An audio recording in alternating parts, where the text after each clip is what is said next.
A'udzu billahi minasyaitonir rajim. Bismillahirrahmanirrahim. Ma salakakum fi saqar? Qalu lam naku minal musallin. Ila akhiril ayah. Shadaqallahul azim. Bapak-bapak, ibu-ibu, jamaah salat asar Masjid Taqwa Muhammadiyah, karramakumullah. Kita mulai pengajian singkat kita dengan basmalah. Bismillahirrahmanirrahim. Di ujung muqaddimah pengajian ini tadi kita membaca ayat, termasuk ayat yang sering kita dengar, atau dalam bahasa lain bisa kita sebut termasuk ayat yang populer di telinga kita. Surat Al-Muddatsir, ma salakakum fi saqar. Demikian ayat yang pertama kita baca. Ma salakakum fi saqar. Ma-nya itu adalah pertanyaan yang bisa kita terjemah dengan apakah yang membuat kamu masuk sakar, neraka sakar. Qalu, mereka menjawab. Ini diantara yang mendorong kita untuk mengatakan bahwa ma yang ada pada kalimat ma salakakum fi saqar itu ma pertanyaan atau al-istifham. Karena kemungkinan ma itu sebenarnya sangat banyak ketika kita kaitkan dengan kaidah bahasa. Tetapi lantaran dikekang oleh qalu lam naku minal musallin pada ayat selanjutnya yang diterjemahkan dengan mereka menjawab. Kalau ada kata jawab berarti ada kata sebelumnya, kata tanya. Ma salakakum fi saqar? Mereka ditanya, apa yang membuat kamu masuk neraka saqar? Qalu lam naku minal musallin. Mereka menjawab, lam naku minal musallin. Dulu kami tidak termasuk orang-orang yang sholat. Ini pengajian kita pada kesempatan ini, pengajian yang sangat klasik tapi penting. Namun nanti ada sebenarnya poin yang mesti kita lakukan, tetapi berat melakukannya karena gengsi. Ini ma salakakum fi saqar. Kesimpulan dari pengajian kita ini nanti apa temanya kita sampaikan di awal, di belakang. Jamaah terhormat, tentang salat, ayat ini menjelaskan pengakuan orang yang masuk saqar karena tidak termasuk orang yang salat, musallin. Karena dia musallin, tidak dipengaruhi oleh masa, maka kita terjemahkan kami tidak termasuk orang yang benar dalam melaksanakan salat dahulunya. Kata dahulunya itu dipetik dari kata lam naku. Lam naku. Jamaah terhormat, salat memang penting. Ada beberapa hadis tentang salat. Pertama, as-salatu imaduddin, sangat populer di kalangan kita yang menyatakan salat adalah tiangnya agama. Ada lagi al-ihdul ladzi bainana wa bainahumus shalah, yang menjelaskan bahwa perbedaan mukmin dengan kafir hanya salat. Ada lagi man tarakas shalah muta'ammidan faqad kafara jihara, yang menjelaskan siapa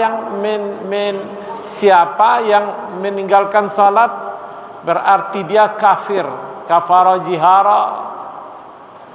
Bahkan ada lagi hadis awwalu ma yuhasabu bihil 'abdu yaumal qiyamah as-shalah.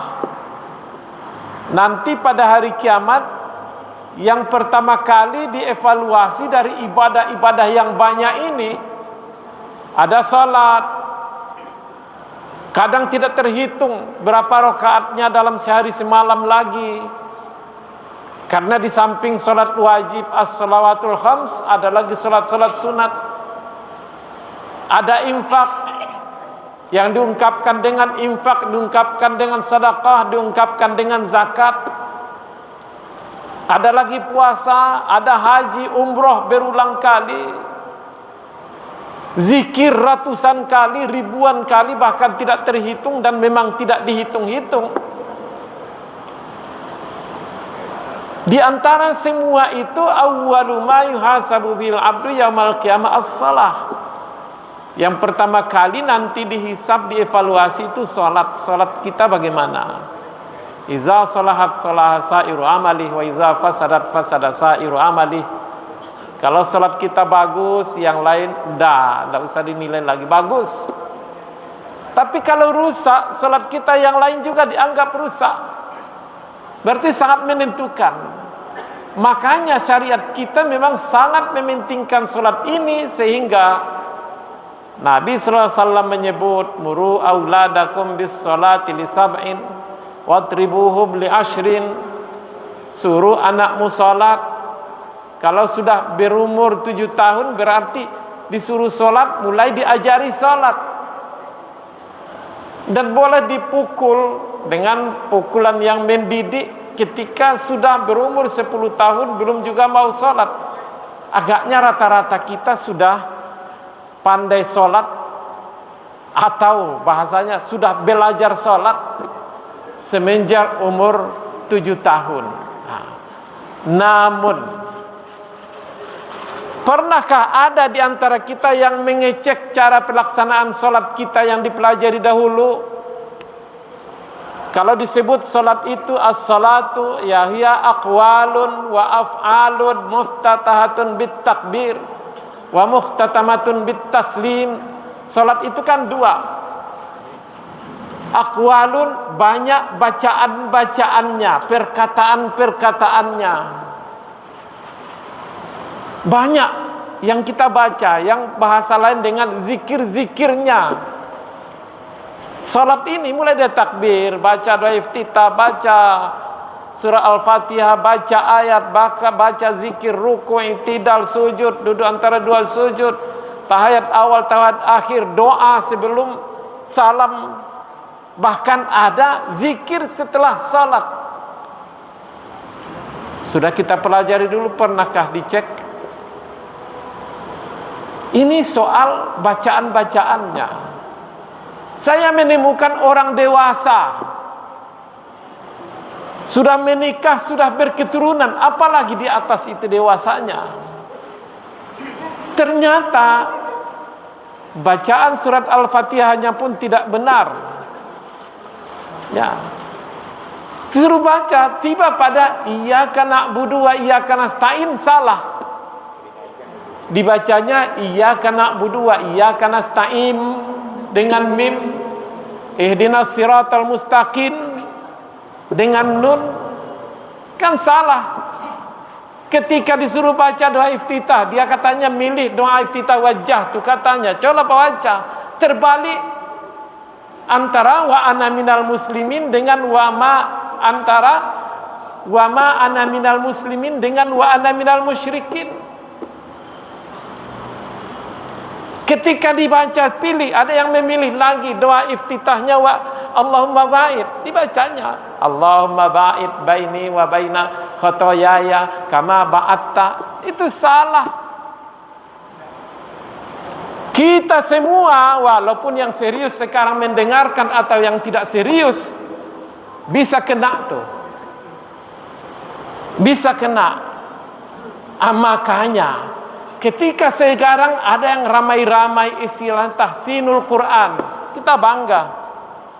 Di mana-mana jadi kebanggaan kita, di samping belajar baca Al-Quran lewat TPA, dulu sekarang MTD macam-macam namanya. Ada tahfizul Quran. Lalu ada lagi sarannya tahsinul Quran.